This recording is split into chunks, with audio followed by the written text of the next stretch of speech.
ఇప్పుడు అటు చూస్తే ఏదైతే ఉందో కూటమిగా వస్తున్నారు, జగన్మోహన్ రెడ్డి ఒంటరిగా వెళ్తున్నారు. ఈసారి వైఎస్ఆర్ కాంగ్రెస్ పార్టీ ఏదైతే ఉందో మీ పార్టీని ముఖ్యంగా అసలు పాతాళం తొక్కేస్తానన్నాడు పవన్ కళ్యాణ్.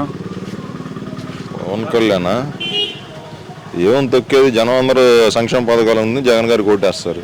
అది అంతకంటే ఆయన తొక్కేది ఏం లేదులే. కానీ సంక్షేమ పథకాలు తీసుకున్నారు, జగన్ ఓట్లేయడానికి అసలు మూడు పార్టీలు కలిసి ఉన్నప్పుడు మరి మూడు పార్టీలు ఎఫెక్ట్ పడదంటారు జగన్ గారి మీద?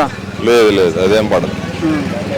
సంక్షేమం నిజంగా మామూలుగా ఇదివరకు బ్రోకర్లా లేదు కదా. ఇప్పుడు ఎవరు అప్లికేషన్ పెట్టుకుంటే వాళ్ళు డైరెక్ట్గా వచ్చేస్తుంది. అందువల్ల ఏంటంటే జనం అందరూ జగన్ గారు అంటే ఉన్నారు. మరి జగన్ ఇచ్చే పథకాలు కూడా శ్రీలంక అయిపోతున్నాను చంద్రబాబు ఇప్పుడు అంతకి డబ్బులు ఇస్తున్నాడు కదా పథకాలే. మరి ఈయన కాపీ చేసాడు కదా ఎందుకంటే డబ్బులు ఇస్తున్నాడు కదా ఆయన.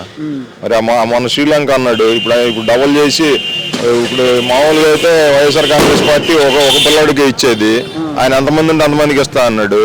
మరి మొన్నటిదాకా శ్రీలంక అని చెప్పాడు. మరి ఇప్పుడు ఎలా తెచ్చిస్తాడు డబ్బులు? అక్కడే ఆలోచించుకోవాలి కదా. సూపర్ 6 అన్న 6 గంటలు అన్న అసలు ముఖ్యంగా మీ ఇంట్లో పిల్లల్ని ఎంతమందిని కన్నా కానీ అందరూ పిల్లలు మొత్తం కోటీలు చేస్తా అన్నారు చంద్రబాబు. పోయినసారి రైతు రుణమాఫీ అని చెప్పి 1,50,000 అన్నాయండి. 60,000 ఇచ్చేటప్పుడు అయిపోయింది. మిగతా మొత్తం బ్యాంకులకి జనాలు కట్టుకున్నారు.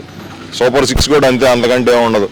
మరి ఇప్పుడు వైఎస్ఆర్ కాంగ్రెస్ పార్టీ మీ ప్రభుత్వం రూపాయల ప్రభుత్వం అనగా పవన్ కళ్యాణ్ ఇవన్నీ ఎవరో చెప్పుకునే వాళ్ళు, ఆడ సినిమాలు తీసుకునే వాళ్ళకి ఏముందండి. అదంతా ఆడ సినిమా తీసుకునే వాళ్ళని తీసుకొచ్చి పోటీ చేసేటట్టునే ఉంటుంది. మరి 2 చోట్ల పోయి కాన్స్టిట్యున్సీ లాగా మళ్ళీ ఇంకో కాన్స్టిట్యున్సీ ఎత్తుక్కున్నాడు కదా. ఇప్పుడు అతను నిజంగా పొలిటీషియన్ అయితే ఒక కాన్స్టిట్యున్సీలో ఉంటాడు.